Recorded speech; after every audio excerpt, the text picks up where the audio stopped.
ये वो लोग होते हैं जिनका एटमॉस्फेयर भी ठीक उन्हीं के तरीके के लोगों के साथ होता है। अब कैसे बड़ा सोचें, अपनी एकेडमिक क्वालिफिकेशन को एक बार देखिए। जब अगर हैवानों का हो तो हैवानियत आ ही जाती है। दोस्तों हमेशा ध्यान दें, अच्छी संगति में रहें।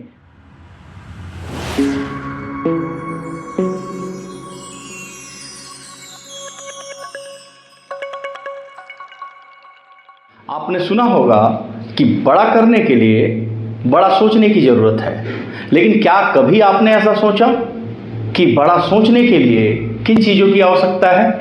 दोस्तों मैं बताना चाहूँगा, बड़ा सोचने के लिए ज़रूरी है आपका परिवेश, आपका एटमॉस्फेयर। जिस एटमॉस्फेयर में आप हैं, जनरली ऐसा देखा गया है कि जो कॉमन मैन है, यानी मैं बात कर रहा हूँ पुअर क्लास की, बिलो मिडिल क्लास की और मिडिल क्लास की, ये वो लोग होते हैं जिनका एटमॉस्फेयर भी ठीक उन्हीं के तरीके के लोगों के साथ होता है। यानी मैं बातें कर रहा हूँ उनके कंपेनियनशिप के ऊपर, उनके साथ के ऊपर। अब बातें आती हैं कि एटमॉस्फेयर चूंकि समान वर्ग के लोगों के साथ है, अब कैसे बड़ा सोचें।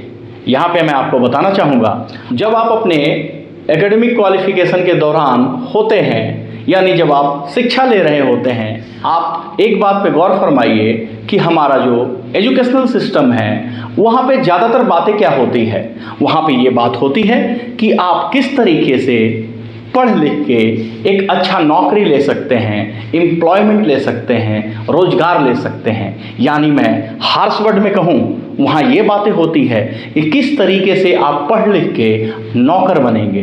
दोस्तों मैं आप यहाँ बताना चाहूँगा, जहाँ बातें ही हो रही है नौकर बनने की, वहाँ आप कितनी बड़ी उपलब्धि ले सकते हैं। और अगर आपने सोच भी लिया कि साहब मुझे उपलब्धि लेनी है, तो उसके लिए आपको करने क्या पड़ेंगे।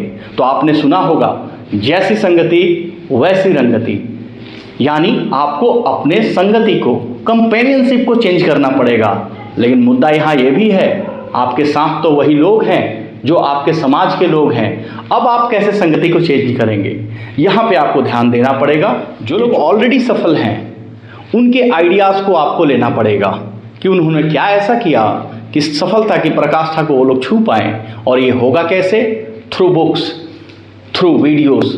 आपको उनके सफलता के एक्सपीरियंसेस को पढ़ना पड़ेगा, सुनना पड़ेगा, उनके थॉट प्रोसेस को समझना पड़ेगा। जब आप ये समझेंगे तो आपको वो आइडियाज़ आ जाएंगे, वो नॉलेज आपके पास आ जाएगा कि उन्होंने क्या किया और किस तरीके से वो लोग आगे बढ़ें। अब इन आइडियाज़ को आप लेके आप कहीं ना कहीं उनके थॉट प्रोसेस के कंपेनियनशिप में आ गए, और इन चीज़ों को लेके आप जैसे ही बढ़ना शुरू करते हैं, धीरे धीरे धीरे धीरे जिस तरीके से वो लोग सफल हुए थे, उसी तरीके से आप भी सफल होते चले जाते हैं। उदाहरण स्वरूप बताऊंगा कि रावण का साथ देने वाले मजबूत और विद्वान लोगों को भी इतिहास सकारात्मक नज़रों से नहीं देखता है।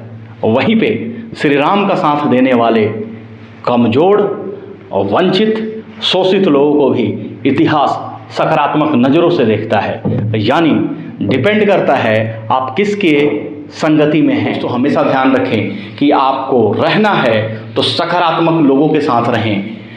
कभी भी नेगेटिव, कंफ्यूज्ड या ऐसे लोगों के साथ ना रहें जो हमेशा ये बातें करते हैं कि साहब आप बहुत बड़ा नहीं कर सकते हैं। उन लोगों से अपनी दूरी बनाएं, और दूरी का तात्पर्य है मानसिकता वाइज आप उन लोगों से दूर हो जाएं, और मानसिकता के साथ ही सफल लोगों के साथ आप आ जाएं, और आप देखेंगे आपके लाइफ में 360 डिग्री चेंजेस आ जाएंगे। आपके सोच में, आपके थॉट प्रोसेस में एक बड़ा बदलाव आ जाएगा, और यही चीज़ आपको सफलता के लिए प्रेरित करेंगी, और यही चीज़ आगे चल के सफलता भी दिलाएंगी।